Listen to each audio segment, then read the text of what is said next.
শুটকির মধ্যে এই একটা উপকরণ যোগ করার কারণে শুটকি ভর্তাটা খেতে এতটাই মজার হয়। আর যারা শুটকির নাম শুনলেই নাক সিটকায়, তাদেরকেও যদি আপনি এই শুটকি ভর্তাটা বানিয়ে খাওয়ান, তারা বুঝতেই পারবে না যে এটা শুটকি ভর্তা খাচ্ছি। এটা এতটাই লোভনীয় হয় আর এতটাই মজার হয়।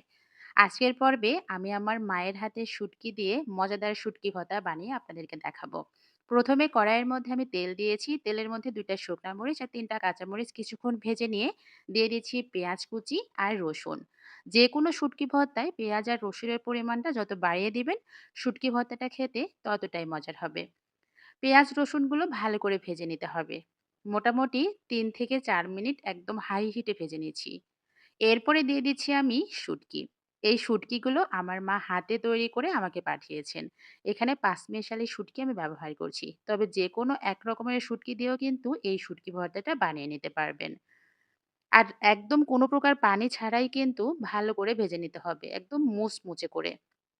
যেন হাতে ডলা দিলেই শুটকিটা ভেঙে যায়, ঠিক এভাবেই ভালো করে ভেজে নিতে হবে। খুব সুন্দর করে সবকিছু ভাজা হয়ে গেলে এখন এখানে দিয়ে দিচ্ছি আমি ১ চামচ পরিমাণ কালো জিরে। যেটা আমি ১ম এই বলেছি। কালো জিরেটা দেওয়ার কারণে শুটকি ভর্তাটা খেতে যেমন মজার হয় আর শুটকির স্মেলটা একদমই চলে যায়। যারা কখনো খেতে পছন্দ করেন না তাদেরকেও যদি খাওয়ান, তারাও খেয়ে বুঝতে পারবে না।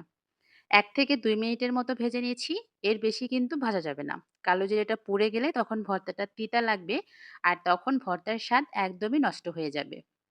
আর এই শুটকি ভর্তাটা কিন্তু অবশ্যই পাটায় বেটেই করতে হবে। আমি সবকিছু পাটায় নিয়ে এখন ভালো করে ভর্তা করে নিচ্ছি। রমজান মাসে দেখবেন মাছ মাংস দিয়ে ভাত খেতে একদমই ভালো লাগে না। সবসময় মন চায় ভর্তা ভাজি দিয়ে ভাত খেতে।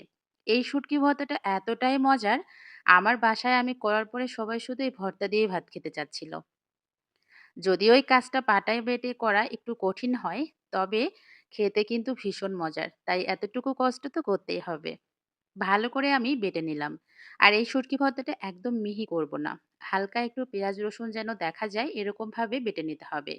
এরপরে দিয়ে দিচ্ছি স্বাদমতো লবণ। আর কোনো কিছুই ব্যবহার করব না। সবকিছু একসাথে মাখিয়ে নিলেই কিন্তু শুটকি ভর্তাটা রেডি হয়ে যাবে। গরম, গরম ভর্তা আর গরম, গরম ভাতের সাথে এই শুটকি ভর্তা যে কত মজার হয়!